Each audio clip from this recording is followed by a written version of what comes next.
Hola, buen día a todos. Nada, como siempre, de vuelta acá con un nuevo webinar, esta vez con los chicos de GEA, que hoy van a venir a hablarnos de generadores y entender un poco qué es cómo es que funcionan estas cosas que mágicamente nos proveen de la alimentación para nuestros equipos de riego, para en el agro, pero por ahí hoy particularmente para los pivots.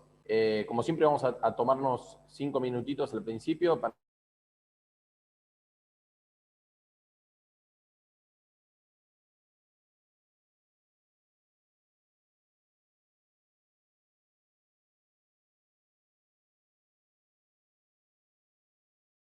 ser más eficientes en el manejo de la máquina del equipo de riego, ¿no? Nosotros en esto tenemos una gran aplicación en lo que son pivots, en lo que es riego por aspersión mecanizada, y básicamente lo que hacemos es instalar sensores en los equipos para que esos datos se transmitan, en nuestro caso lo hacemos satelitalmente, a una plataforma y eso analice, digamos, la plataforma analice los datos y podamos brindar estas recomendaciones para que el productor pueda ser más eficiente, ¿no? Sobre todo hablando del recurso hídrico, que es un recurso tan valioso y escaso.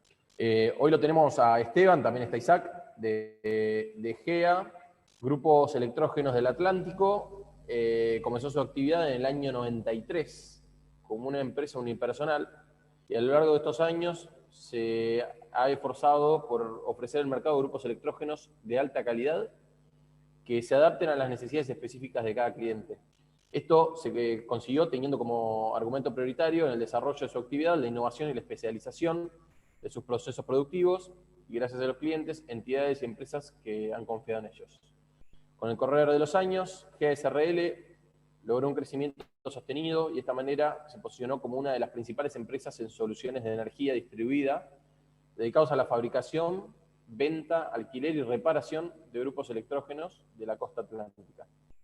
En GEA realizan trabajos a medida y necesidad de cada cliente con asesoramiento total e instalación sin cargo. Desde GEA confían que desde Mar del Plata se pueden llevar a cabo proyectos muy importantes y de gran impacto. Bueno, desde ya que primero queríamos agradecerles por sumarse. Para nosotros es una pieza fundamental. De hecho, hace poquitito nos pasó de hablar con gente de Chile, y en Chile lo que hay es un gremio que agrupa a los regantes, pero la agrupación, digamos, también incorpora a empresas de suministro de energía, ¿no? Porque de alguna manera esas son las dos necesidades que tenemos para regar. Necesitamos energía y necesitamos agua. Así que hoy vamos a hablar de una gran parte de lo que hace el riego. Y bueno, ahora Santiago les va a contar un poquitito más sobre esta iniciativa de web. Hola, buen día a todos. Espero que estén teniendo un muy buen miércoles. Como contó José, ya el espíritu para los que es la primera vez que se incorporan, el espíritu de los webinars es justamente que sean formativos, es un lugar para nuclearnos, tener un momento para formarnos en cuanto al riego y mejorar nuestra calidad de riego. Y ya desde Ponce arrancamos con este ciclo de webinars, porque este no es el primero ni el segundo, sino que ya es el 10º, en el cual lo vamos realizando una vez cada 15 días. Invitamos a un experto, como es en este caso los chicos de GEA, para que nos cuenten sobre un tema particular. El webinar, se van a dar cuenta que es relativamente cortito, o sea, la charla es relativamente cortita, dura unos 35 minutos, pero por ahí la parte más rica es esa donde ustedes pueden hacer preguntas y se pueden despejar sobre algunos temas en particular que les estén sucediendo ahora o que les hayan sucedido antes. Van a ver abajo la solapita misma de Zoom, a una sección que es QIA, en donde justamente es específica para hacer preguntas. Muchas veces es natural intentar hacer las preguntas en la sección donde dice chat, pero por ahí teniendo la herramienta específica para eso, está buena que la hagan en QIA si nos aseguramos de que respondamos a esa pregunta en especial. Después, también es muy probable que a muchos de los participantes les haya llegado algún mail mío, o se hayan enterado de alguna otra forma, también probablemente a través de Ponce o de las redes y demás. Ahora les voy a hacer una encuesta en la cual justamente les pregunto a ver cómo les gustaría enterarse del próximo webinar. Les debería figurar en pantalla con el resto de las opciones. Simplemente cliquen en la que más les parezca y ya está. Debería desaparecer. El webinar, como les conté, justamente dura esos 35 minutos y durante esos 35 minutos no interrumpimos al disertante. Se van acumulando las preguntas y al final de la disertación se responden cada una de las preguntas. Muy bien. José. Perfecto. Bueno, nada, con esto vamos a dar inicio a la charla. Quería hacer una pequeña introducción de Esteban. Esteban es, bueno, como lo están viendo ahora, es ingeniero electromecánico, está especializado en diseño y fabricación de grupos electrógenos, que bueno, también fue recibido de acá de la Universidad Nacional de Mar del Plata, donde varios pasamos. Y ya hace más de 10 años que está trabajando en grupos electrógenos del Atlántico. Así que yo, nada, primero gracias Esteban, y segundo, también invitarlos a todos a que le saquen jugo, hablando en el buen sentido, porque son muy expertos en este tema y creo que es algo que a veces nos cuesta, es algo sobre lo que nos cuesta entender o hablar o preguntar, porque no hay tanta gente capacitada al respecto. Así que, bueno, nada, te dejamos, Esteban, con la charla. Gracias. Bueno, muchas gracias. Hola, buenos días a todos. Bueno, vamos a comenzar un poco, antes de abocarnos a lo que es el funcionamiento del grupo electrógeno en sí, y el generador. Vamos a hacer un detalle de las disposiciones habituales de los puntos de riego. A la izquierda, perdón, vemos una de las disposiciones más comúnmente usadas, que son la bomba cardánica con un generador acoplado, que se utiliza para alimentar el pivot en sí, alimentar con energía eléctrica el pivot en sí. Abajo tenemos una disposición similar, pero se utiliza una bomba eléctrica que puede estar alimentada por red eléctrica, un generador, o la red eléctrica preferentemente y el generador de backup. Estas dos disposiciones se utilizan cuando el pozo se encuentra relativamente cerca al pivot. ¿Bien? ¿Qué beneficios y qué, digamos, contras tiene cada uno de estos dos sistemas? Bueno, la bomba cardánica, uno de los beneficios que tiene es que es de menor costo respecto a la bomba eléctrica, tanto la bomba en sí como el mantenimiento. Los pozos pueden ser sin encamisar, porque es más rústico el funcionamiento. Respecto a la bomba eléctrica, que tiene alguna, digamos, requerimiento más respecto a la suciedad, porque se suele trabar, tapar. Y obviamente la bomba eléctrica es más costosa y el mantenimiento en sí es más caro. La contra que tiene la bomba cardánica, que es esta disposición, digamos, es la que se usa el 90% de las veces. Una de las contras que tiene es el menor rendimiento respecto a la bomba eléctrica. ¿Está bien? Tiene muchas pérdidas. con lo cual tenemos un mayor consumo de combustible, y básicamente es la variación de velocidad que se produce en el motor, que uno necesita acelerar o desacelerar el motor dependiendo del caudal requerido, caudal de agua para arriba requerido, nos afecta directamente en lo que es la frecuencia del generador. También hay un concepto que es la velocidad del motor es directamente proporcional a la frecuencia, varía linealmente. Si sube una, sube el otro, si baja uno, baja el otro. Y la frecuencia es consecuencia de la velocidad del motor. Más adelante vamos a ver un poco más en detalle este punto. Pasando un poco a la otra disposición, que es cuando yo el pozo lo tengo a una distancia tal que no es conveniente hacer un tendido eléctrico desde la bomba cardánica o la bomba eléctrica con el generador que lo impulsa. No es conveniente hacer un tendido eléctrico, con lo cual se coloca se toma la red eléctrica. Siempre, si uno tiene una red eléctrica confiable, va a ser en general menos costoso que tener un equipo funcionando las 24 horas. Se puede usar red eléctrica y un equipo de backup, o en algunas ocasiones directamente el equipo por un tema de confiabilidad, si la red eléctrica no es buena.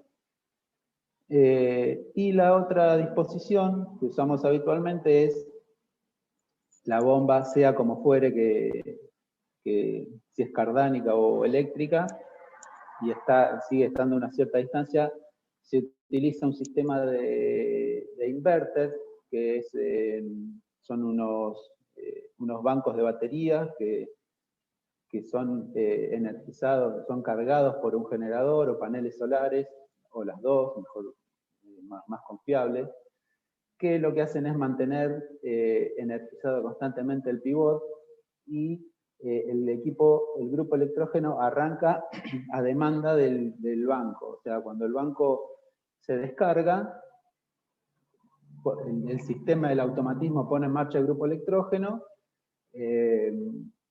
y cuando el banco se carga, el grupo se detiene, quedando en stand-by. ¿Esto qué beneficio tiene? ¿Qué beneficio tiene? Básicamente un menor consumo de combustible, ya que el equipo, en vez de estar operando las 24 horas, como en este caso, opera a demanda. Por las experiencias que hemos tenido, funciona entre 6 y 8 horas por día,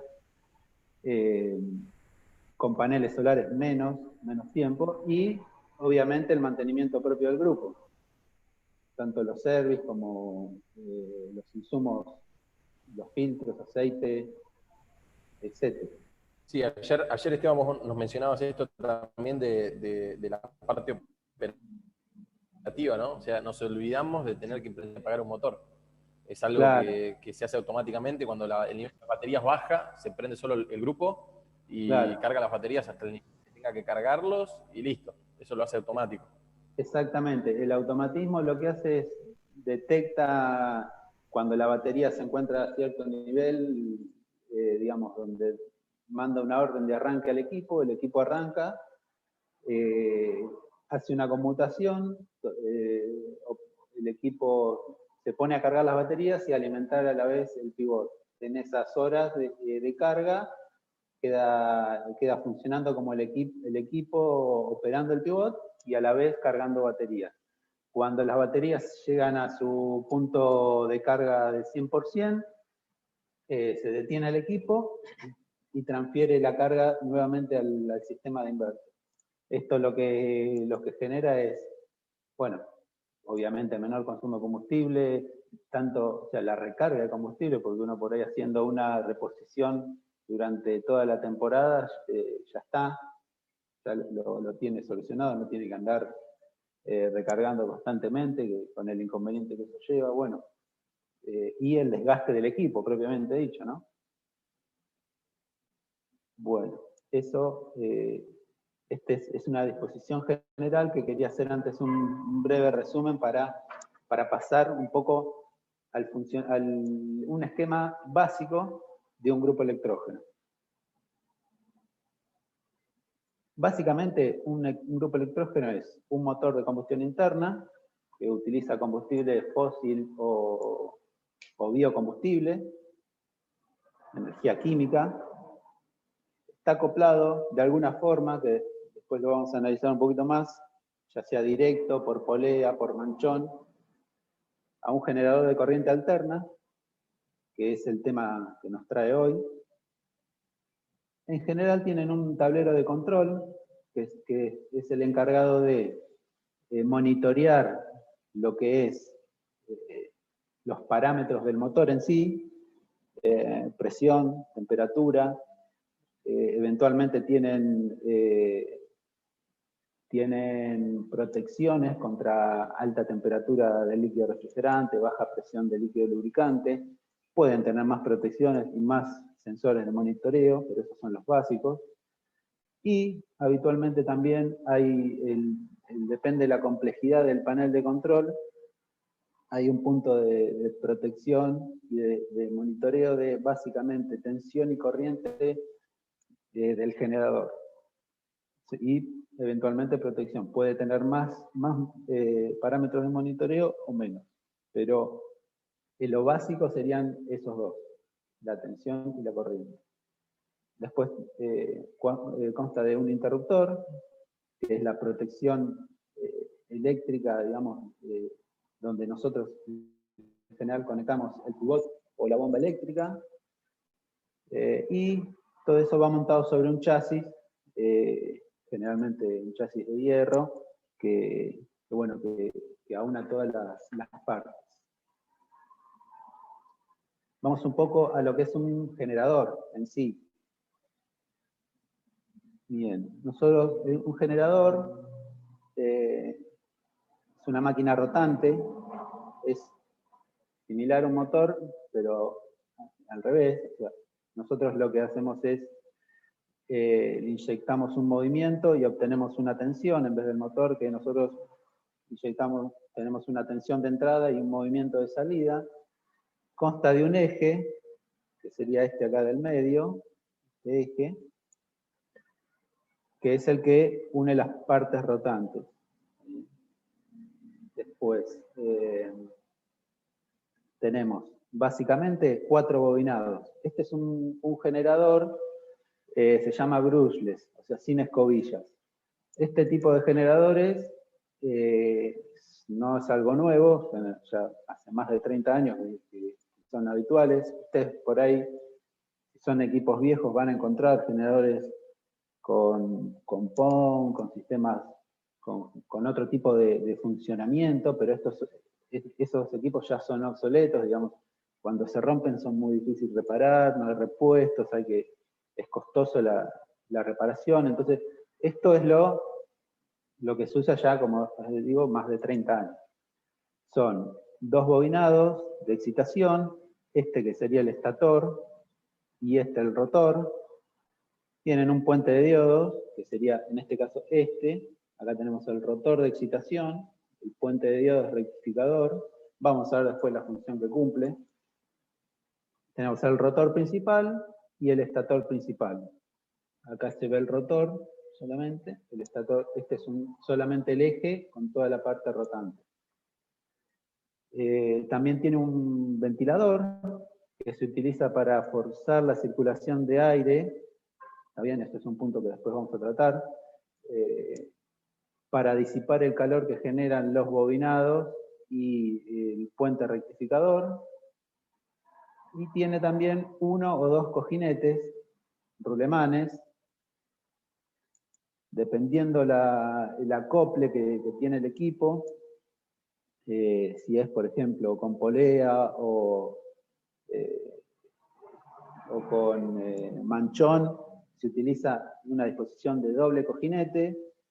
En cambio, si es un equipo que va enclochado directamente al motor, va acoplado directamente, se utiliza es monopalier, se llama, lleva un solo rodamiento. Es, digamos, importante a la hora de, si uno quiere colocar un generador, no va cualquiera, depende de la situación, cómo hay que pedirlo. Y bueno, acá no se ve, pero también tiene en la carcasa, tiene, como los motores, tiene una base para el montaje sobre el chasis. Ahí, o sea, los cojinetes, la parte importante, que por lo que entiendo, es también ayudan a que el estator y el rotor tengan un gran grado de separación, ¿no? Porque Claro, exactamente. Claro, acá cuando uno tiene el equipo sobre poleas o manchón, digamos, tener dos cojinetes lo que garantiza es el gap, que se llama este espacio que hay entre el estator y el rotor, que al igual que los motores, es un espacio muy, muy chiquito, pero no tiene que rozar, porque si no se destruye el rotor y el estator. Entonces, al tener doble cojinete, con el equipo en esa disposición, garantiza que esté centrado. Cuando tiene un solo cojinete, esto tiene unas chapas que van acopladas directamente al motor, y eso hace que, alineado junto con el motor, quede el roulement trasero, digamos. Entonces, garantiza, digamos, la separación y el centrado. Bien. Vamos un poco al funcionamiento en sí de un generador. Bien. Acá nosotros tenemos el eje. Esto es una disposición esquemática de lo que vimos recién. Una vez que el motor hace girar el generador, comienza a girar y llega a la velocidad nominal. Nosotros tenemos acá los 4 bobinados que hablábamos recién y el puente rectificador. El estator de excitatriz, que sería este, tiene un magnetismo remanente, o incluso a veces le ponen imanes permanentes, que lo que hace ese campo es inducir una tensión en el rotor. ¿Cuál es la idea de esto? Que este es un generador autoexcitado, ¿está bien? No necesita ninguna inyección externa de corriente, solamente cuando arranca ya se autoexcita con esa pequeña tensión que genera ese campo magnético residual, genera una tensión en corriente alterna, que es rectificada por el puente de diodo y la transforma en continua, corriente continua, y la inyecta al rotor principal. Esa corriente continua genera un campo magnético rotante que induce una tensión en el estator principal, que es de donde nosotros nos conectamos, ¿está bien? Donde nosotros conectamos la salida. Después vamos a ver un poquito más de esto. En principio induce una tensión de entre 30 y 35 volts, o sea, muy baja, nosotros no se nos alcanza. Lo que hace el regulador de tensión, en este punto, sensa la tensión, como se ve acá, sensa las 3 fases o 2. Lo que hace es, está seteado para que el equipo trabaje, por ejemplo, entre fase y fase, en 380, en 400, en 440 volts, la tensión que el equipo que uno tenga la requiera. Entonces, como sensa que tiene una tensión por debajo de la necesaria, con esa tensión de 30 volts, esa pequeña energía que tiene, la convierte en corriente, le inyecta una corriente que refuerza el campo magnético remanente, o el imán, lo que hace que induzca una tensión un poco mayor en el rotor de excitación, que es rectificada nuevamente, e incrementa el campo magnético del rotor principal, lo que hace que incremente la tensión. Y se hace un ciclo, un loop, una vuelta, hasta que el regulador detecta que la tensión llega a la tensión deseada, 380, 400, 440 volts, lo que uno necesite. Una vez que llega a la tensión, deja de incrementar la corriente de excitación, mantiene constante, la corriente está enviando y mantiene la tensión constante. ¿Qué pasa si nosotros de repente, una vez que ya llegamos a la tensión nominal, conectamos un equipo, un motor, por ejemplo? Al conectar el equipo, se genera una desmagnetización del generador, lo que produce una caída de tensión. Entonces, el regulador mide esa caída y dice, me bajó la tensión, tengo que inyectarle más. E inyecta más corriente al estator de excitación, lo que incrementa la tensión generada en este rotor y la convierte nuevamente, incrementa el campo magnético y vuelve a subir la tensión. Entonces la equilibra la tensión para que quede la tensión regular. Una vez que nosotros retiramos el motor, lo apagamos o lo que sea, bueno, el mecanismo inverso. Este sensa que la tensión subió, entonces deja de enviarle tanta corriente, disminuye la excitación, lo que hace que la tensión baje. Todo esto que estamos hablando son en milisegundos, o sea, es muy rápido. Por ahí uno, si es un motor muy grande, sí lo va a notar una pequeña caída de tensión y instantáneamente va a subir, pero es todo muy rápido, todo este sistema. ¿También? Bueno, acá...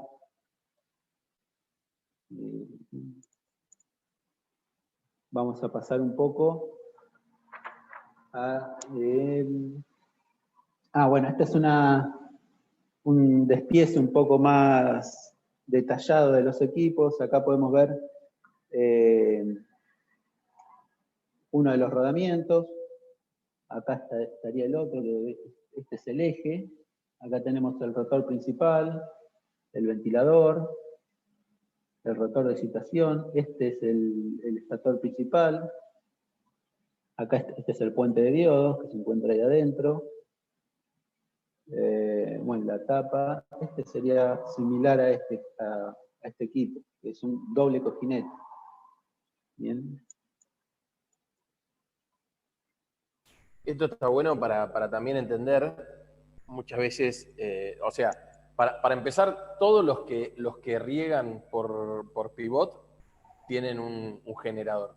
O sea, porque de alguna manera alimentan, bueno, no todos, los que lo hacen totalmente eléctrico no, pero de alguna manera todos hemos tratado con generadores, ¿no? Con distintos formatos.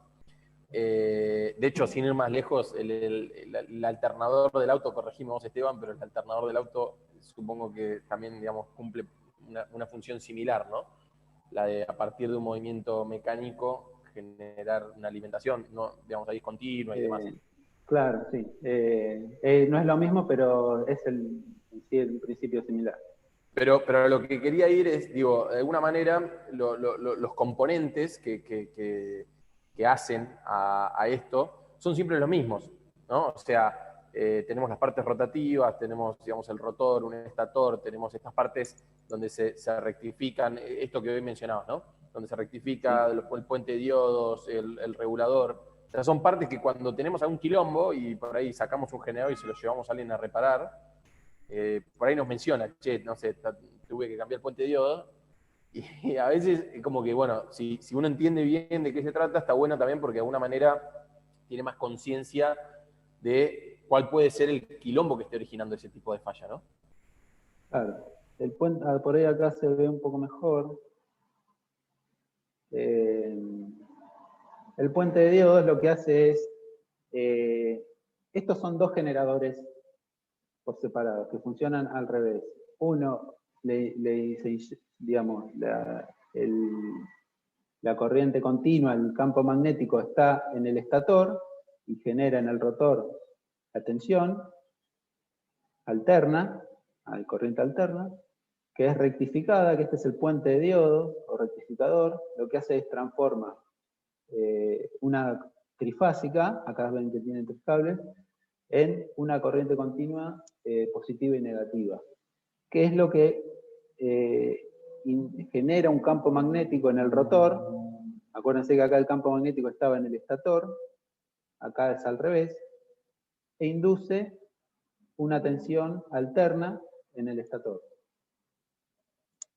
¿Está bien? No sé si básicamente, bueno, y todo esto está, el cerebro, digamos, es el regulador de tensión. Por eso, no, son todos los componentes, son 6 componentes básicos de un generador. Clarísimo. Bueno, que habíamos visto que era. Bueno, vamos a ver un poco el tema del funcionamiento del equipo en sí. Los equipos de riego y los equipos en general pueden trabajar en varias tensiones dependiendo de su origen. Pueden ser 380 volt entre fase y fase, 220 entre fase y neutro, a 50 Hz, 440, 454 entre fase y neutro, a 60 Hz, hay tensiones de 220, tensiones de 480, dependiendo del origen, puede operar en diferentes rangos. Lo que es la regulación de tensión está casi exclusivamente comandada por el regulador de tensión, que vimos recién, el ABR, que le dicen algunos. Vamos a hablar un poco ahora de lo que es la frecuencia, que es para ver un poco qué efectos tiene. Como habíamos dicho al principio, en la bomba cardánica con el generador acoplado, cuando uno quiere tener mayor caudal o menor caudal, aumenta o disminuye la velocidad del motor. ¿Eso qué trae aparejado? Que aumente o disminuya la velocidad del generador. La frecuencia depende directamente de las RPM, independientemente del modo de acople. ¿Está bien? De la relación si uno está acoplado con polea, va a tener una relación que probablemente no sea 1 a 1, o sea, para un generador de 4 polos, a 1500 vueltas son 50 Hz, a 1800 son 60 Hz. Entonces, si uno tiene una polea, probablemente no sea una relación lineal, pero cuando está acoplado con manchón o acoplado directamente con monopalier, sí es lineal a la velocidad del motor. ¿Está bien? Entonces, eso... Sí, ahí Esteban, quería hacer un comentario que por ahí a muchos de los que están escuchando les puede despertar algunas preguntas después. Acuérdense que en una configuración bastante típica que hemos visto, es un motor a combustión acoplado, digamos, cardánicamente con una bomba y por correa con generador, ¿no? Por polea, digamos. Eso quiere decir que cuando al acelerador le tenemos la posibilidad de regular, o sea que tenemos canilla, que tenemos para darle al acelerador del motor, si le damos un 10% más de vueltas, estamos variando un 10% o estamos variando, no sé si lineal, como decías vos, pero estamos variando la frecuencia que genera ese generador, ¿no? Entonces eso, digo, sí, también está bueno entender porque en ese control del motor no es solamente que le estamos dando más vueltas y nada más. Exacto. Como un criterio, digamos, de buen uso más que nada, no del generador, si bien, digamos, tiene unas protecciones, pero en general los generadores están preparados para trabajar en un rango amplio de tensiones y frecuencias. O sea, el mismo generador sirve para trabajar en 50 o 60 Hz, en 380 o 440 o 480. El generador en sí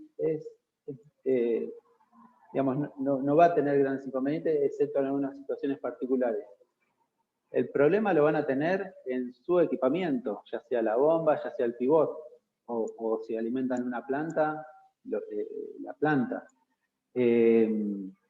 Como criterio general, se recomienda que la tensión no varíe el más menos un 10% de la tensión nominal. Es decir, si nosotros tenemos una tensión, vamos a hacer la cuenta redonda, de 400 volts, no debería bajar de 360 ni subir de 440. ¿Está bien? Esa es la ventana de uso, digamos, recomendado por las buenas prácticas. Y para la frecuencia estamos hablando del 5%. ¿Está bien? Entonces, si uno tiene un generador de 50 Hz, no debería bajar de 45 ni subir de 55. Si bien el generador en sí, si uno sube a 55, no le va a hacer nada porque el generador trabaja a 60, puede trabajar a 60. Ahora vamos a ver qué nos puede acarrear que baje la frecuencia. Entonces, para recordar un poco, la tensión debería estar en más o menos 10% de la nominal. ¿Está bien? Y en la frecuencia no debería tener más o menos 5%, que ya es un montón, el 5%. Bien, perdón, acá dije mal, 55 Hz no, son 52,5 y 47,5, ahí me equivoqué. Que es mucho, o sea, la variación es bastante. Bien, vamos un poco a ver el tema de esto que estamos hablando, de qué conlleva una falla. Bueno, un poco el tema de sobretensión. Si uno trabaja con un equipo con sobretensión, lo que puede llevar es un daño casi segura permanente a los equipos electrónicos. Esto es todos los sistemas de comando, centrales. En general, digamos, la electrónica es bastante sensible a la alta tensión. ¿Está bien? Entonces, esto puede generar daño permanente. Puede generar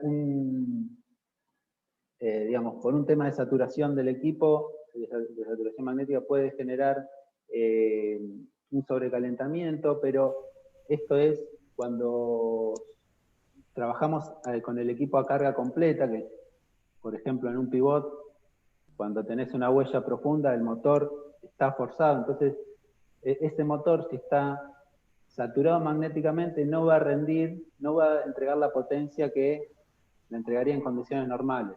¿Está bien? Entonces va a ser un motor de menor potencia. Sí, ¿querías decir algo? No, te quería hacer una pregunta. Cuando vos hablas de daño a los componentes electrónicos, ¿te referís a los componentes propios del generador o a los componentes que van a venir después del generador en lo que el generador alimenta, digamos? No. O a todos, por ahí te referís a todos. No, esto es siempre de la carga. El generador está preparado digamos, para trabajar hasta 480 volts, 500 volts. O sea, el generador es muy, depende, obviamente, depende, hay muchos dependes acá, ¿viste? Pero en general es bastante robusto. Lo que más probablemente se rompa primero sea algo de la instalación. ¿Está bien? Ok.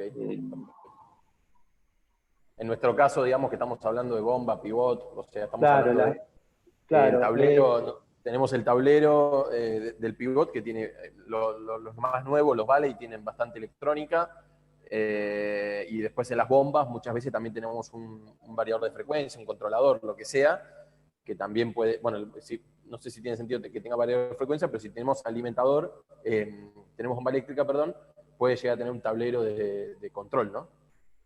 Exactamente. Debería tener alguna protección si es un uso bastante, digamos, rústico. En general, quizá tenga una protección que te bloquee el equipo, pero puede ser que algún componente se queme.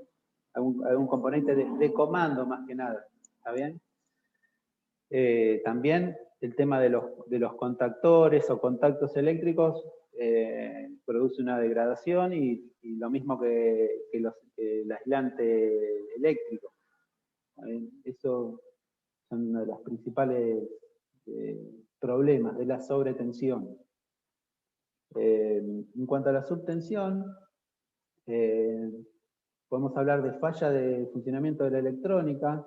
Si bien la electrónica cada vez tiende más a ser 110, 220 indistintamente, entonces digamos que en principio podemos decir que no le afectaría, pero sí he visto equipos que a los 200 volts se bloquean, se apagan o empiezan a funcionar mal, no responden a su programación. En los motores pueden generar una alta circulación de corriente, ¿está bien? Porque como baja la tensión, para mantener la cupla necesita más energía, entonces, o sea, para mantener la potencia necesita más corriente, lo que genera es un sobrecalentamiento, mismo que funciona a por ahí a más bajas vueltas, genera un sobrecalentamiento, lo que puede ser que derive en que se queme el motor. ¿Está bien? Vamos un poco al tema de la frecuencia. Bueno, acá la frecuencia,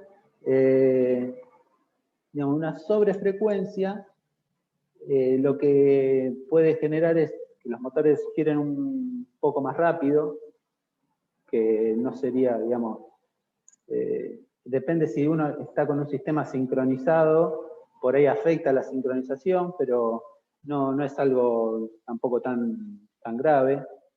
Y un mayor desgaste porque no están diseñados para trabajar en esa velocidad, pero, digamos, no generaría más que eso. Si hay algunas otras fallas que puede ocasionar, pero es medio complicado, muy técnico, pero básicamente que no rinden para lo que fueron diseñados. También un motor está diseñado para trabajar a una velocidad. Si uno lo usa a mayor o menor velocidad, se sale de la curva de rendimiento, entonces el motor ya no funciona como fue diseñado. Algo similar pasa con los motores a baja frecuencia. Esto es lo mismo que con la baja tensión.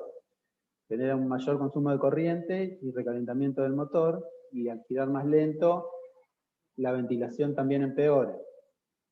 Y en cuanto al generador, esto sí es propio del generador. Si uno trabaja con el generador a baja frecuencia, genera un recalentamiento en el rotor principal.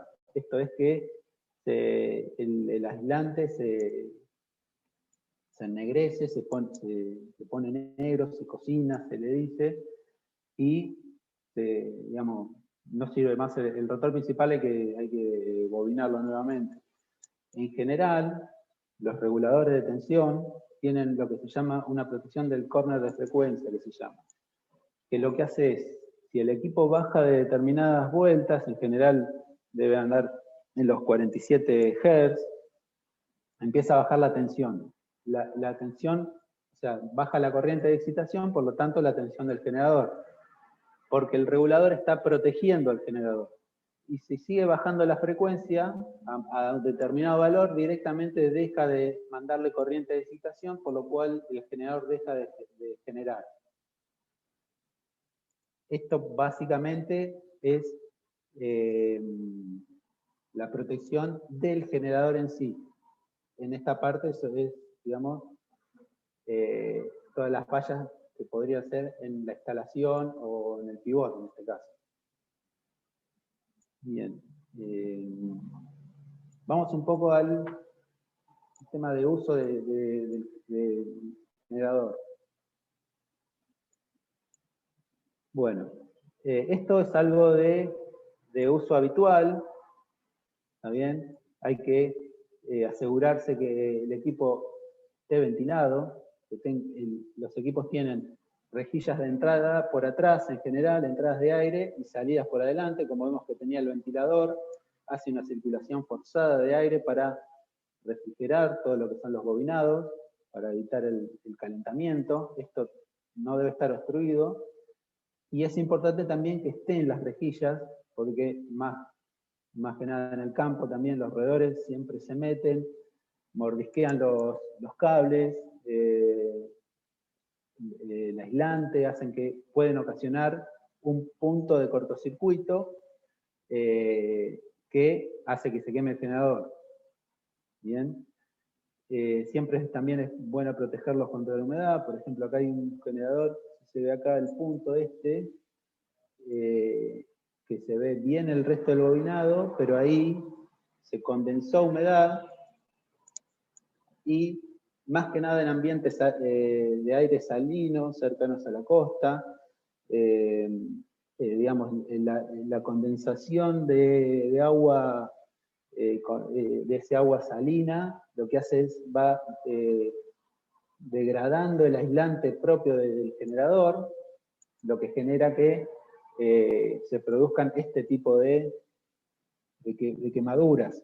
Bien, eso es muy importante, mantener aislado el equipo. Cuando se deja de usar también es bueno taparlo. Si no se va a usar por mucho tiempo, evitar que condense la humedad, para evitar, ¿qué pasa? Uno lo deja parado 6 meses y cuando lo vuelve a usar, a los 2 días se quema. Eso es porque estuvo trabajando esa gotita, estuvo corrompiendo el aislante y en principio no pasa nada, pero una vez que se produce un cortocircuito puntual, ya después se desencadena el cortocircuito final que hace que se queme el generador. Otro punto es, si bien en el tema de los pivots no se puede regular esto, pero es el equilibrio de fases. Cuando es un generador trifásico es importante que estén equilibradas. Acá se ve en este equipo cómo se ve que hay partes del bobinado que están en perfecto estado y hay otras que están quemadas. Este equipo se quemó una fase o 2 fases. ¿Está bien? Esto es porque tuvo un desequilibrio grande en algunas fases. Muchas centrales tienen protección de desbalance de carga, pero otras no. Y ahí se produce esta falla. Es, por ejemplo, no sé, uno está utilizando un equipo chico o está muy justo para la potencia que está alimentando, por ejemplo un pivot, y no sé, tiene que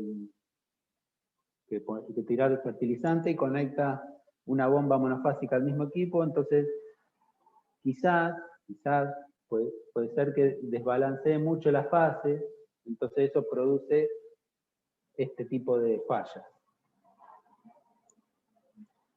Vamos un poco al lo que es el mantenimiento. Esto sería, en general, convendría hacerlo previo a la puesta en operación del equipo.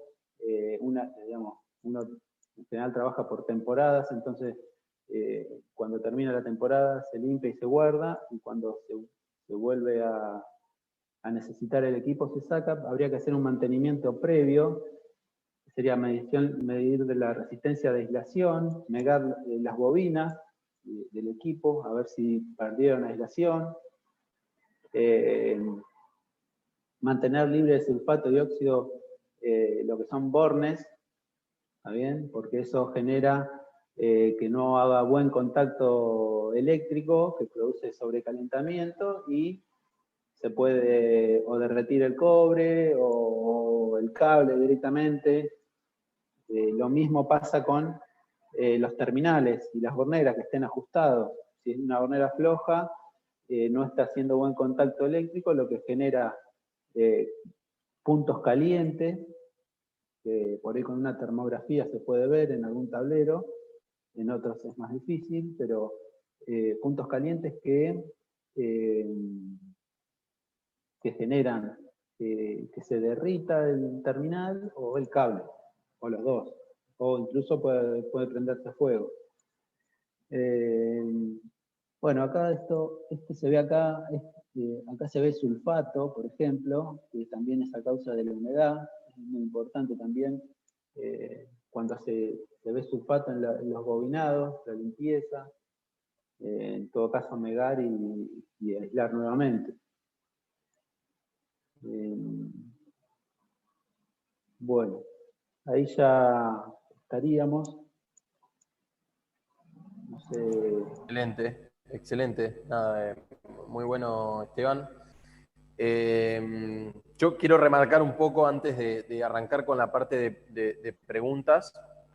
Quiero remarcar esto de que creo que la gran mayoría, o por ahí muchos de los que ahora nos están escuchando, tienen un generador y a veces no somos del todo conscientes de qué pasa cuando un motor lo aceleramos, cuando lo desaceleramos, que de alguna manera está repercutiendo en que estamos variando las vueltas que tiene de entrada ese generador, por lo tanto estamos variando la frecuencia que genera, y eso es la alimentación de todo un sistema, ¿no? Que en principio en el pivot estamos hablando de un sistema que va a alimentar a los motores de cada torre, y esa variación de frecuencia se va a traducir en los motores eléctricos de cada torre como una variación de velocidad también, ¿no? Entonces, al fin y al cabo, lo que quiero decir es que cuando yo le doy más a un motor, a mí me ha tocado de hablar mucho con productores que dicen, bueno, no, le dieron un poco rosca, y cuando le damos rosca a ese motor, en realidad lo que estamos haciendo que los motores de ese pivot anden más rápido. Si andan más rápido o más lento, bueno, dependiendo de si le di más o le di menos, estoy variando la velocidad teórica de avance de ese pivot. Entonces, si yo quería aplicar, por ejemplo, no sé, 20 milímetros, con el motor más acelerado, seguramente estoy aplicando menos, porque el pivot está yendo más rápido de lo que teóricamente tendría que estar yendo, ¿no? Entonces, ahí hay unas cositas que están buenas para tener en cuenta. Esto es algo que en la práctica yo lo he visto que se suele hacer cuando por ahí hay poca agua, sobre todo cuando el motor está acoplado cardánicamente con una bomba y además tiene el generador, entonces hay poca agua, le dan un poco más de vueltas para que la bomba gire un poco a mayor velocidad, pero estamos generando por el contrario esto, ¿no? De que de alguna manera estamos haciendo que ese generador entregue mayor frecuencia. Así que me parece que eso está muy bueno como punto de partida. Si quieren ahora, lo que pensábamos hacer era tirar una encuesta que es para saber si les interesa ponerse en contacto con Esteban o con Isaac de GEA, si hay alguien que de los que está participando que no conoce sobre Ponce y le interesa conocer un poquitito más sobre lo que estamos haciendo, también tienen la oportunidad. Y decirles que todo esto que hacemos, nosotros lo compartimos, siempre cada webinar lo subimos en YouTube, porque sabemos, sobre todo ahora, que empezamos en época de mayor riego, por lo menos en Argentina, muchos productores no se pueden sumar. Y entonces queremos también darles la posibilidad de que la puedan ver, la charla. Así que todas nuestras charlas siempre se suben a YouTube. Yo lo que les recomiendo a todos los que están acá es que si a ustedes les interesan lo que es temática de riego o de manejo de pivots, es que se suscriban. En el canal, ahora vamos a tirar el canal, en el chat vamos a tirar el canal de YouTube para que puedan entrar y suscribirse. Si se suscriben, lo bueno es que cada vez que hay un nuevo video les va a avisar. Eso no lo hacemos nosotros, lo hace YouTube. Les va a avisar para que lo puedan ver. Así que para los que estén interesados, por supuesto que bueno, ahí va a estar siempre cada uno de los videos. Con esto ya entramos, si quieren, en la parte de preguntas, que ya tenemos varias.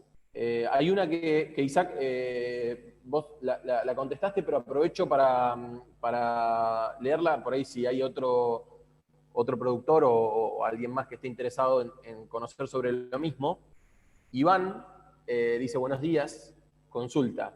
¿Cuál es la potencia requerida para las bombas eléctricas sumergibles? ¿Podría automatizarse con un banco de paneles solares o no se suele usar? No sé, Isaac, si querés. ¿Cómo estás, José? ¿Cómo estás? No sé si me escucha bien ahí. Perfecto. Bien. Bueno, los saludo a Santiago, a vos, a Esteban.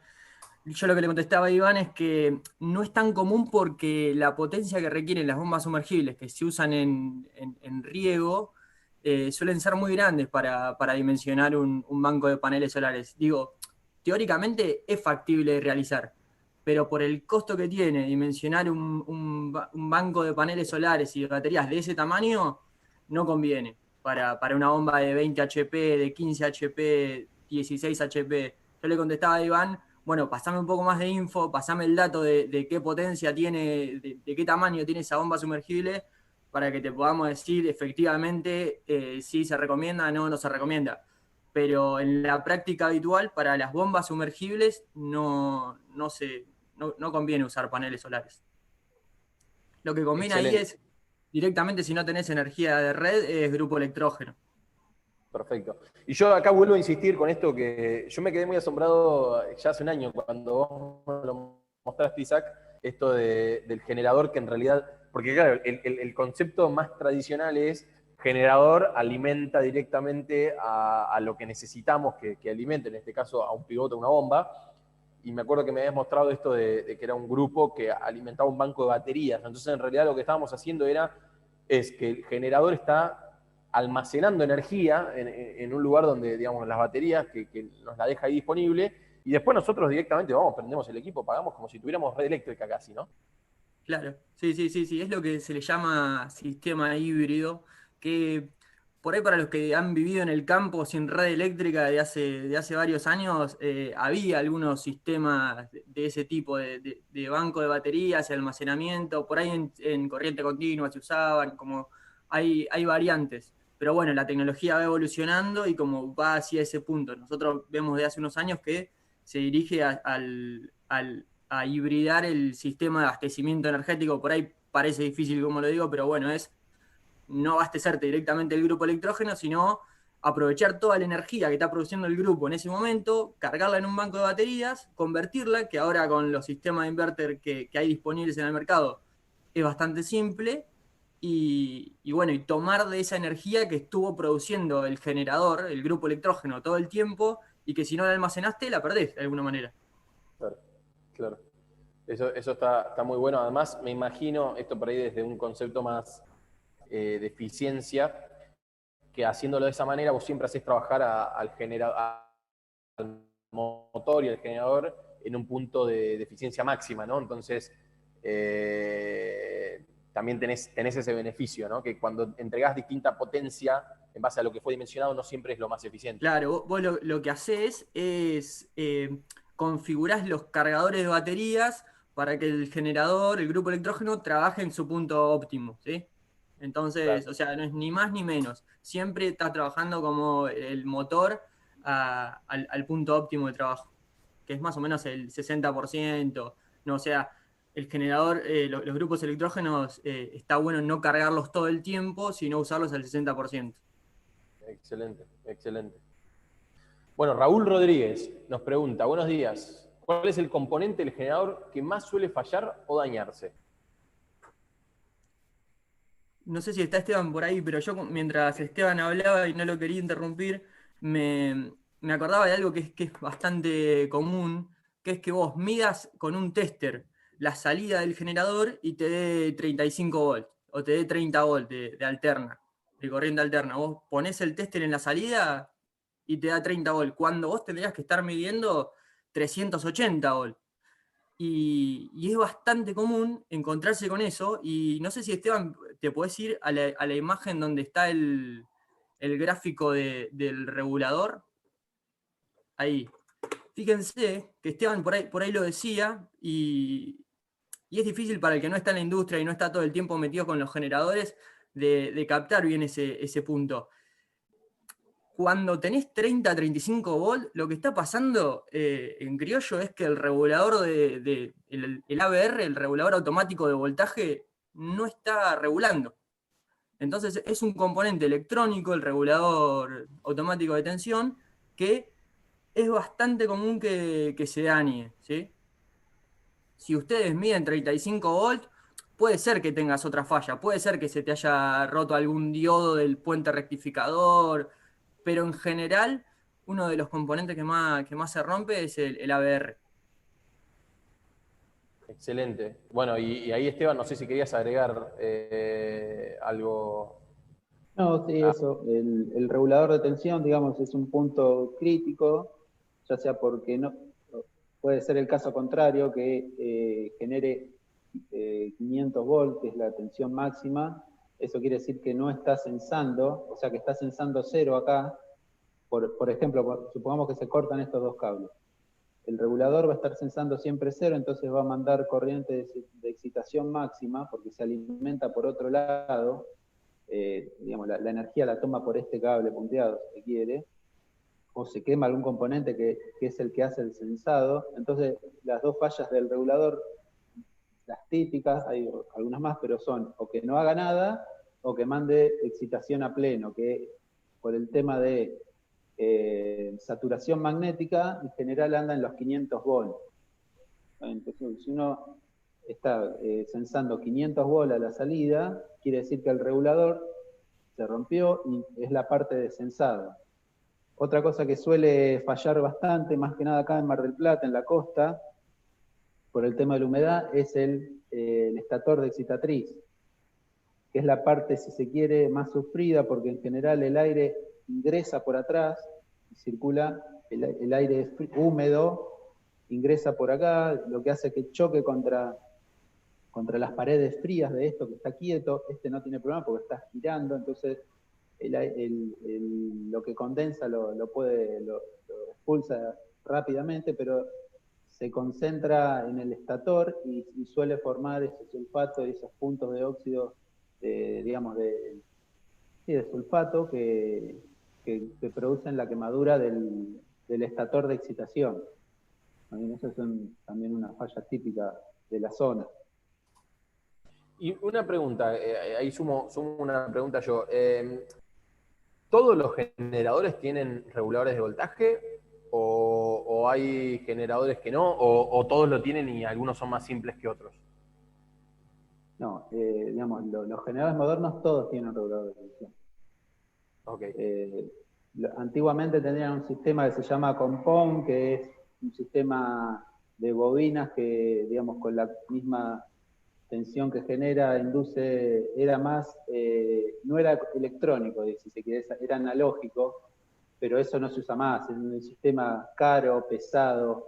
Si uno lo ve en los generadores viejos, es como una caja que estaba en general arriba del generador, una caja cuadrada pesada, que era como un transformador, que es lo que se llama el compound, pero eso no se usa más hace mucho. De hecho, hoy en día, si se rompe eso, no se reemplaza. Yo te quería hacer una pregunta, Esteban, con respecto a esto que hablabas de la humedad, ¿no? Esto que sucede sobre todo en la zona marcaste de Mar del Plata. O sea, una solución rápida de esto, ¿cómo sería? O sea, en campo, aplicable.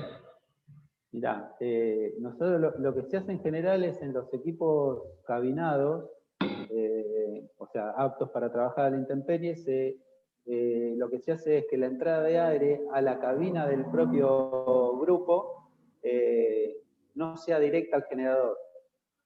Uno hace que el aire entre y dé algunas vueltas antes de entrar al generador, o pase cerca del motor para elevar la temperatura, porque el tema de la condensación es el punto de rocío, que se llama, que es cuando el aire cambia su temperatura. Entonces ahí, digamos, cuando baja la temperatura, no puede absorber tanta humedad y ahí es donde hace la gota.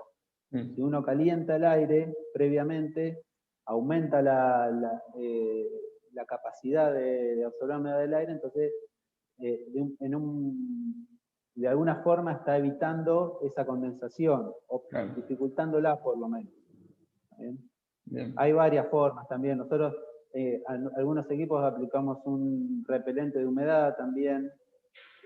Lo que pasa es que es un tratamiento que dura algunos meses. Por ejemplo, un equipo que va a trabajar al puerto, se le aplica eso y bueno, cada tanto se va manteniendo, pero es bastante complicado porque hay que desarmar bastante del generador para aplicarlo bien.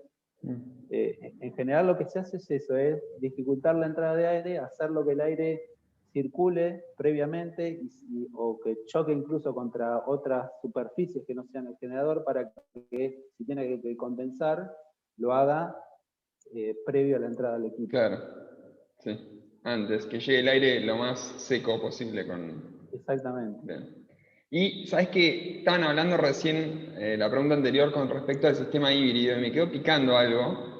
Era, yo me imagino que con esto de tener las baterías, cargar las baterías y después tener que usar las baterías para alimentar el equipo de riego, me imagino que hay una pérdida de energía ahí, ¿no? O sea, más que si yo primero cargo la batería y de la batería voy al equipo de riego, pierdo energía que si voy directamente al generador del equipo de riego.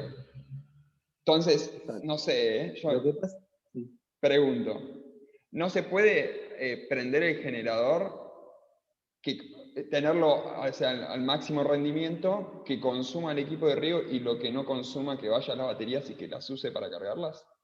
Es que se usa así. Lo que pasa que vos el equipo de riego lo tenés que tener energizado 24 horas.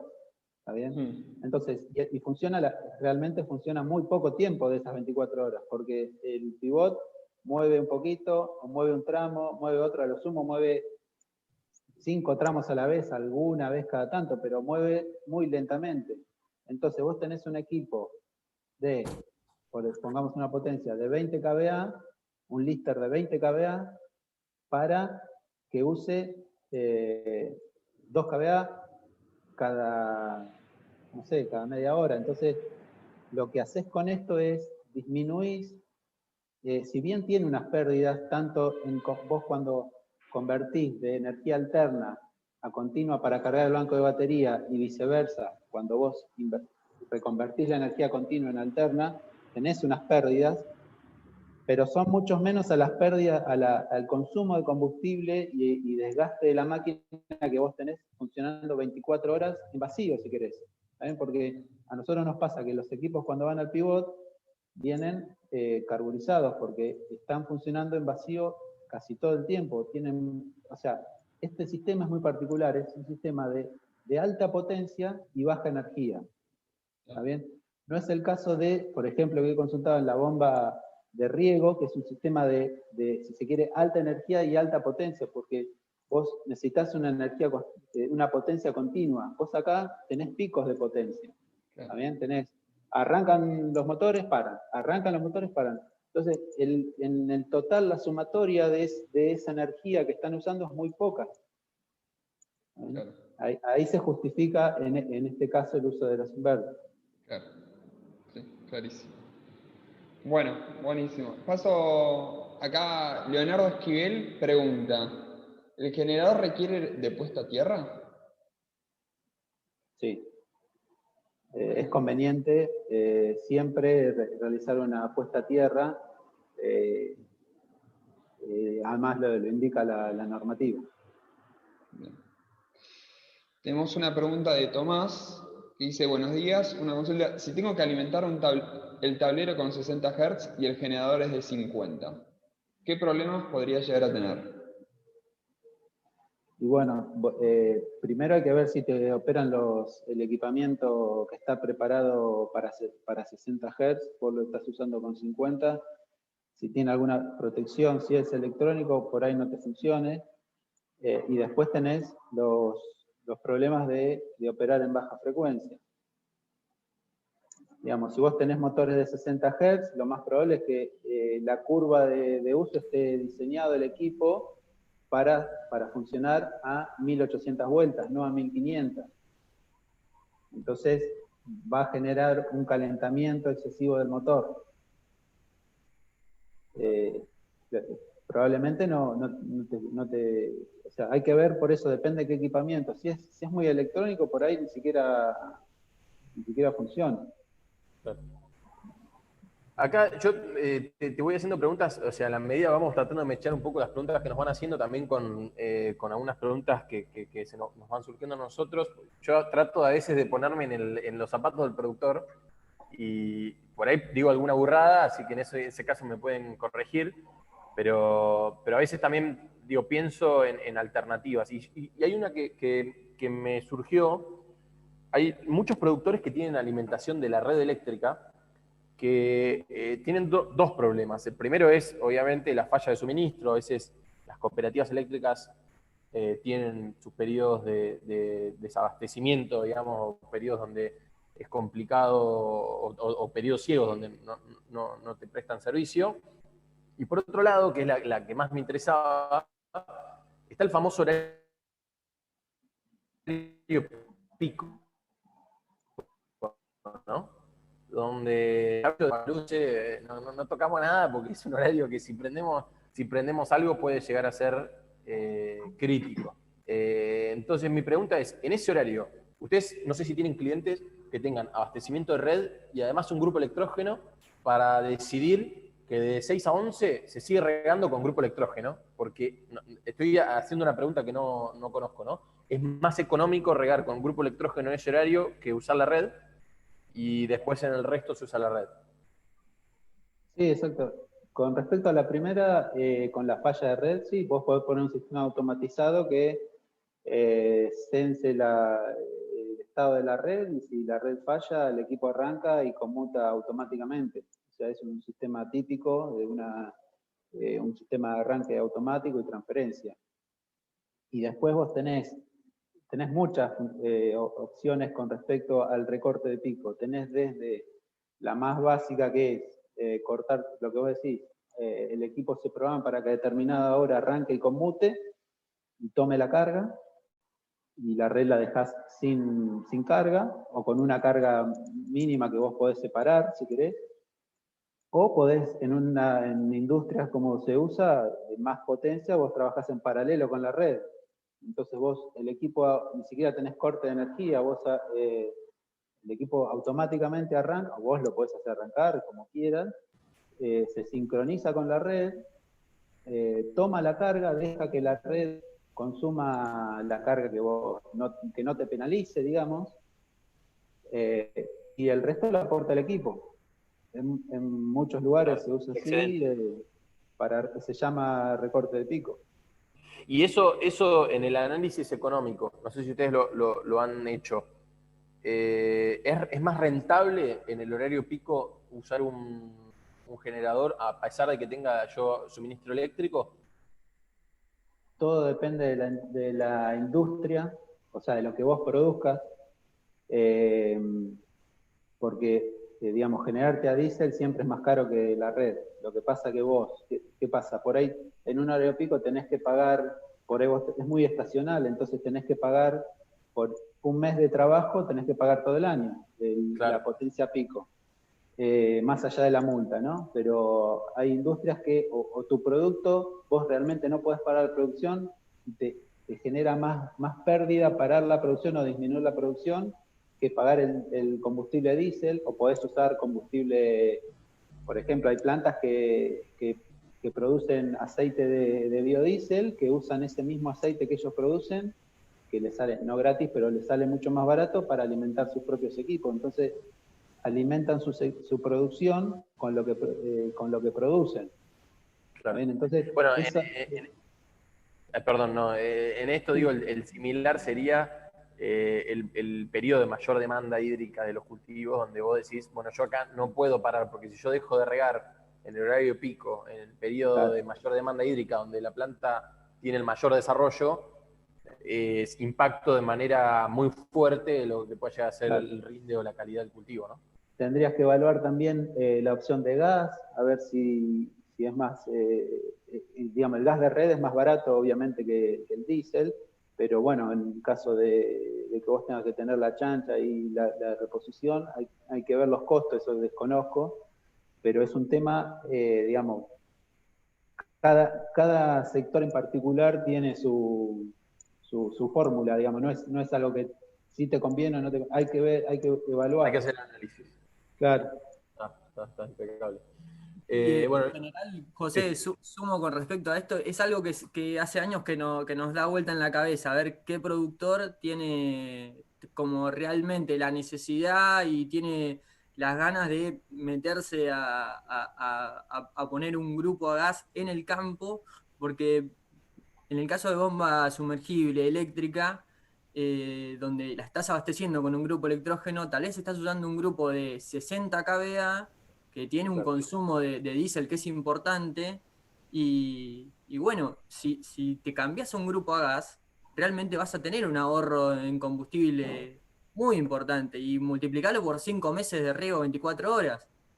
Eh, sí, Podés hacer un número importante. sí. Y está la opción, por ahí Está no es bueno, tan está bueno. común, no es Digo tan porque conocido, pero los grupos a gas son súper fiables, o sea, el grupo de gas son muy nobles en el uso. Esto lo menciono porque nosotros hemos tenido muchos comentarios de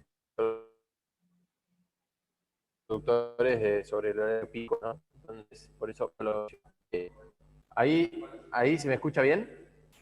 Sí, se escuchaba medio cortado, pero Ok, sí, sí. A ver, o sea, Leonardo pregunta y Santiago Hola, hola. Creo que yo me veo mejor, ¿no? No sé si es mi compu. Por ahí no, se escucha cortado, José. pero a mí se me escucha bien, ¿no? Sí.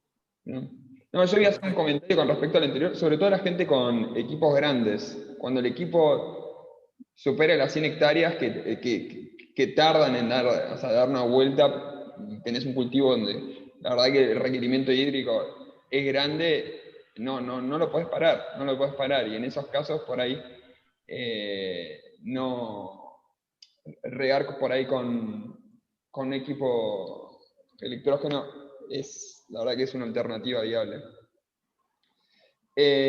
Yo paso a leer una pregunta de Leonardo Esquivel. Dice, ¿protecciones contra el clima de un generador son similares para los motores eléctricos? Lluvia, temperatura. Sí, en general, digamos, depende del motor. El motor eléctrico, hay motores que son blindados, que se le dice que, digamos, están cerrados y son aptos para intemperie, pero este es un equipo que tiene sus entradas de aire, o sea, no tiene que caerle agua, tiene que tener por lo menos un techo y protección de costado, porque si llueve medio de costado, le va a entrar agua igual. Entonces es bastante similar a un motor, la protección. Incluso en general tiene las mismas tipos de fallas. El tema de que yo te digo de la humedad se aplica también a los motores. Okay. Bien.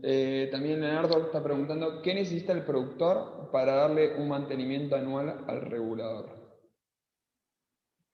No, el regulador de tensión en general no tiene mantenimiento. Es un componente electrónico sellado que no se repara. Se rompe y se cambia. Lo que sí tiene que tener, digamos, a ver, cuando termina la temporada debería hacer una limpieza general del equipo, evitar, nosotros cuando vienen los equipos, si falló alguna de las rejillas, por ejemplo, a veces se meten los ratoncitos esos chiquitos, te hacen nido, entonces si vos lo dejás, se comen los cables, te lo encontrás a los 2 o 3 meses que no digamos, tenés que hacer muchas reparaciones. Limpieza del equipo, en general si estuvo con mucha tierra, limpieza se recomienda. ¿Por qué? Porque la tierra esa que se genera, digamos, que queda pegada en el bobinado, es un captador de humedad. O sea, cuando hay humedad se va a quedar ahí en la tierra. Entonces ahí tenés un punto donde inicia la falla del equipo. Entonces tenés que tener una limpieza. Y nada, lo que se hace es después, antes de la salida del equipo, una vez que digamos, estuvo guardado, se chequea el tema de los bornes, más que nada que no haya terminales flojos, bornes flojos, que esté bien apretado todo, digamos. Básicamente eso. Bien, perfecto. Raúl Rodríguez dice, otro problema que nos suele pasar bastante es el corte de las correas del generador. ¿Hay alguna manera de prevenir esto? Y las correas hay que ver si, digamos, si están muy tensas, si están expuestas mucho al sol, básicamente, que te puede, si no, tendrías que evaluar, digamos, cambiarlas todos los años. Las correas vos te fijás si está resquebrajada la parte interna o la tela está levantada y ya tenés que cambiarla porque está pidiendo. En general, por ejemplo, las correas de los motores se cambian muy de vez en cuando, 2, 3 años. No sé, por ahí está muy expuesta a los elementos. Más que nada el sol, calculo yo, Sí. que eso puede ser que la degrade mucho. Sí. Sí, hay como unos cobertores, ¿no? Muchas veces para que se les ponen las carreras para prevenir. Eso es más que nada una protección mecánica para que no te enganche la mano o la ropa. Sí. No sirve tanto de protección, si querés, bueno, si bien si está todo tapado, obviamente te va a servir. Indirectamente por ahí Claro, sí. claro. Por ahí te sirve hacer un cubrecorrea. Claro. Sí, Bien. por ahí lo más importante sería revisarla que no esté tensa y que no esté Claro. requebrajada, o sea, estarle Claro. encima, mirarla. La correa vos con el dedo cuando la apretás tendría que bajar un centímetro más o menos. Es una típica tensión de correa. Claro. Está bueno el truquito. Bien, acá lo tenemos a Esteban que pregunta, ¿cuál es la diferencia de consumo entre una bomba cardánica y una bomba eléctrica de una misma potencia? ¿Alguna de las dos tiene mayor vida útil? Bueno, yo la verdad que el rendimiento no lo tengo presente. Sé que es mejor el rendimiento eléctrico, o sea, te diría desde la teoría, porque vos toda la transmisión cardánica te le genera roces por todos lados y, o sea, los equipos mecánicos en general tienen mucho peor rendimiento que los eléctricos que andan en el orden del 90 y pico por ciento. Después eso tendrías que ver las tablas. ¿Y qué era lo otro que decía? Si alguna de las dos tiene mayor vida útil. Y eso, la verdad que yo ese tema desconozco. No Bien. sabría decir. Aprovecho para aclarar, tenemos un webinar, que lo van a poder encontrar en YouTube, que lo dieron de Franklin Electric justamente sobre bombas. La verdad que está muy bueno. No sé si Isaac, vos querías decir algo al respecto. No. No, con respecto de la bomba, no, sí lo que dice Esteban, te vas a encontrar con una diferencia en el rendimiento. Y en cuanto a la vida útil, también hay que tener en cuenta que la bomba cardánica es un equipamiento muy robusto. Entonces, nosotros lo que vemos es que en los casos en que se están haciendo pozos nuevos para inspeccionar, para probar a ver si tenés agua y si está cambiando y por ahí no se justifica encamisarlo, bueno, hay que usar bomba cardánica, porque la bomba eléctrica es bastante más sensible, ¿sí? Como que ahí lo que te decide es la robustez de la bomba.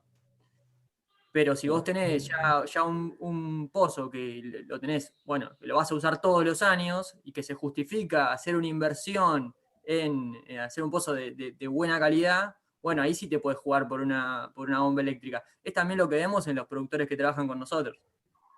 Claro. Sí, acá Jason Wilson aclara y dice, el régimen de vuelta de una cardánica es mucho menor. Por eso consumo en potencia para sacar la misma cantidad de agua y presión para una sumergible. O sea, por eso el consumo en potencia para sacar la misma cantidad de agua. Claro, debe ser que por ahí es menor, ¿no? Sí, yo la verdad que desconozco, digamos, no es un tema que yo sepa de bombas cardánicas y eléctricas. No, sí. O sea, lo que sabemos es por lo que hemos escuchado de algunos proveedores, digamos, clientes que nos han dicho tal o tal cosa. Acá dice, requiere más potencia para sacar la misma cantidad de agua y presión que una sumergible convencional, digamos. Está bien. Claro. Bueno, Iván Viñó pregunta, entonces la ventaja de un sistema híbrido respecto al grupo acoplado a una bomba y correa para generador es que el generador no trabaja tan forzado.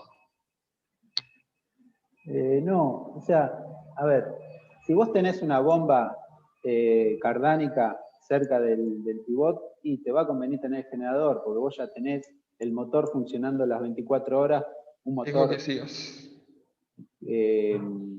de potencia mucho mayor a la que vos estás requiriendo para el pivot. Lo que hablamos del sistema híbrido es cuando vos tenés la bomba alejada, la tenés a, por ejemplo, 700 metros, entonces no es viable tirar un cable de 700 metros por el campo, entonces vos ponés un equipo, un grupo electrógeno en el centro del pivot para alimentarlo. Entonces, la opción que planteamos nosotros es que ese equipo, en vez de estar operando las 24 horas en vacío, funcione con un inverter que, ¿cómo es el sistema? El inverter está funcionando, está alimentando el pivot. Esto te va consumiendo el nivel de baterías. Cuando el nivel de batería llega a determinado punto, el mismo sistema hace que el equipo arranque, toma la carga del pivot y utiliza parte de la energía del grupo mismo para cargar las baterías. Entonces vos podés modular, digamos, como había dicho recién, el sistema de pivot, en este caso, es un sistema de alta potencia y baja energía. Entonces vos podés decir que el pivot es casi despreciable en la energía que vos estás requiriendo del equipo en ese momento. La mayor parte de la energía que vos vas a extraer del equipo es para cargar las baterías. Las baterías tienen un ciclo de carga que es aproximadamente, dependiendo del tipo, pero 6 horas. Entonces, durante esas 6 horas vos estás energizando el pivot con el grupo y a la vez cargando las baterías al régimen que te demande tu banco de baterías. O sea, a lo que vos de ahí diseñás el grupo electrógeno que vas a poner, porque ya es medio técnico, pero depende, digamos, el backup de baterías que vos tengas. Podés tener un banco, no sé, por ejemplo, de 600 amperes, de 1000 amperes, de 200 amperes, depende de lo que vos tengas, el ritmo de carga también. No podés cargar todo rápidamente porque las baterías tienen su ciclo de carga y vos estás, si no, deteriorando la vida, o sea, bajando la vida útil de las baterías si las cargas muy rápido. Entonces, el grupo electrógeno se dimensiona para que te pueda cargar el banco de batería y te quede una energía restante para operar el pivot, que como te digo, es una energía baja con respecto a lo que estás consumiendo de banco de batería.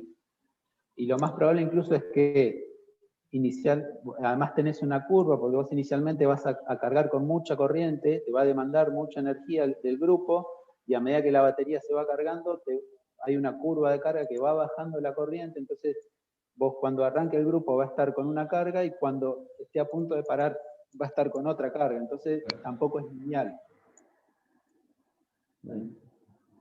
Bien, y sí. Santiago, perdón, pero creo que lo importante es que la aplicación del sistema híbrido es para, como dijo Esteban, cuando el pozo lo tenés muy lejos del pivot. Entonces tenés que poner un grupo electrógeno únicamente para el pivot. Cuando tenés que poner un grupo electrógeno únicamente para el pivot, ahí se justifica hibridar ese punto, el del pivot, ¿sí? El punto de abastecimiento de energía del pivot se justifica hibridarlo, porque como la demanda de energía del pivot es bastante particular, es una carga que se está prendiendo y apagando todo el tiempo, que son los motores que se están prendiendo para dar un pasito. Entonces, ese tipo de carga lo que tiene es que requiere muy poca energía y mucha potencia. Y eso lo podemos hibridar para mejorarle el rendimiento. Claro, sí, clarísimo. Ahora justo hizo otra pregunta acá Iván, creo que va en esa línea, dice, ¿cómo sería la instalación híbrida? ¿Un motor eléctrico para el banco de baterías y otro para sacar agua del pozo, por ejemplo?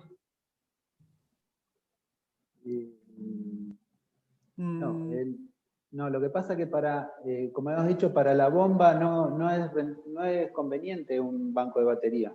La bomba sí tenés que hacerla o cardánica o eléctrica. Siempre que la hagas eléctrica, preferible la red, ¿no? Obviamente, porque es más barato. Pero bueno, a veces no tenés red o no es confiable la red, entonces usas un equipo que como claro, la bomba sí tiene energía, o sea, tiene gran requerimiento de energía, no te rinde, digamos, económicamente no tenés que armar un sistema muy caro para la bomba.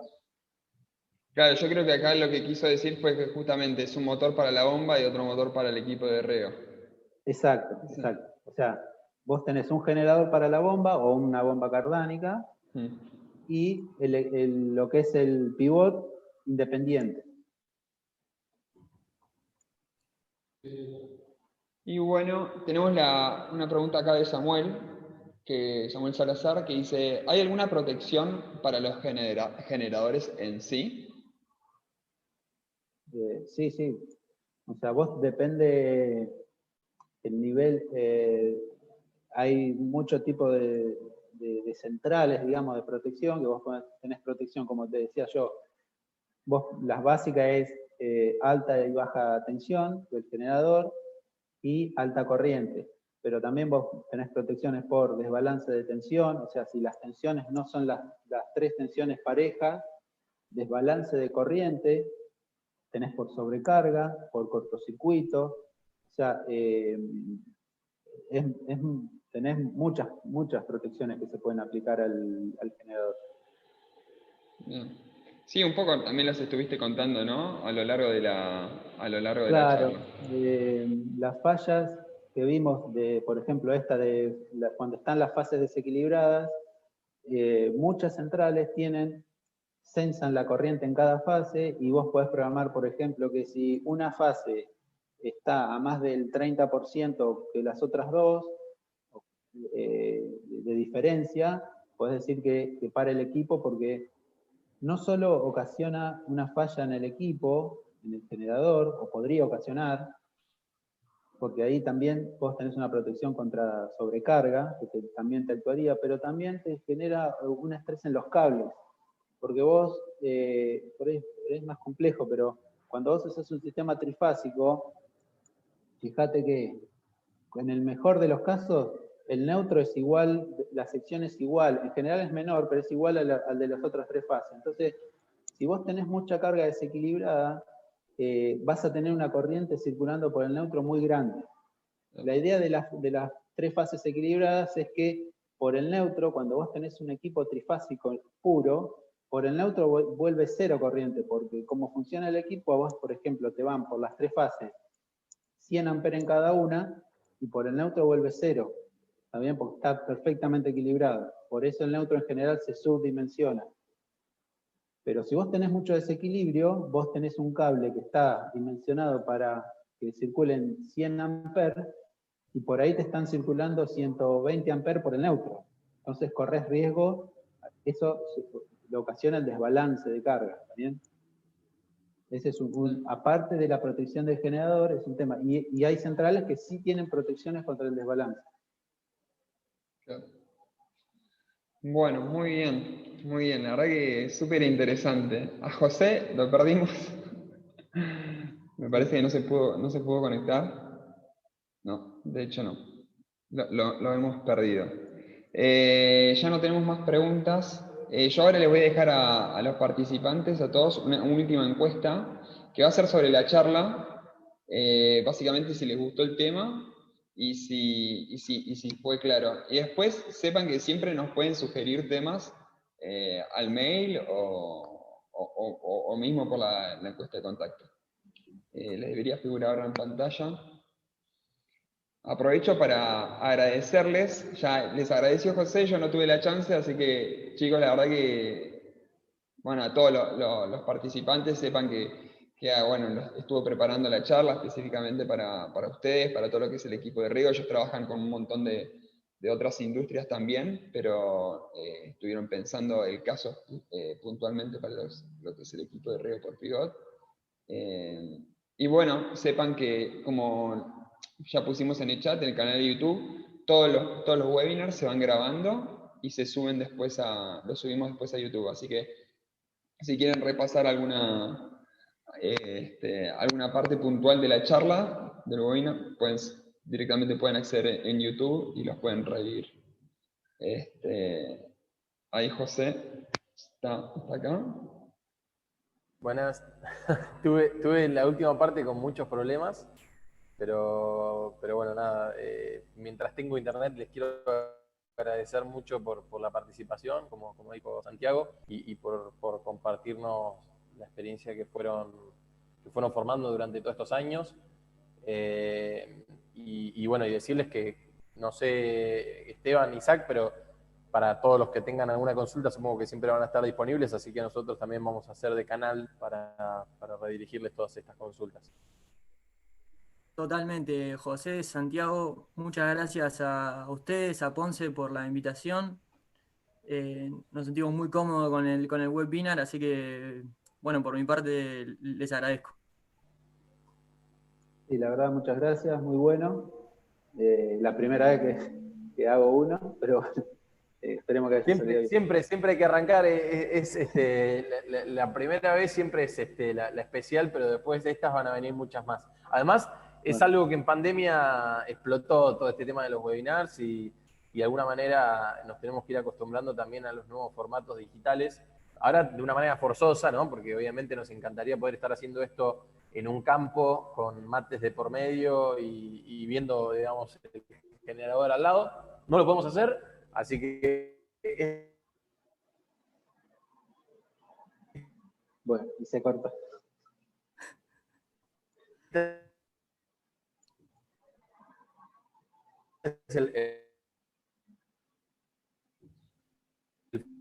Lo abandonó la conexión a José, pero se entiende la idea, igual que hubiera estado buenísimo compartir mate de por medio en el campo y con un generador abierto, ¿sí? Metiéndole mano también al equipo.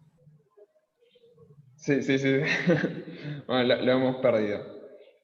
Bueno, de ya, muchas gracias y a todos los que participaron, también muchas gracias por formar parte del evento, ya que lo hacemos entre todos. Hasta luego. Chao, hasta luego. Chao.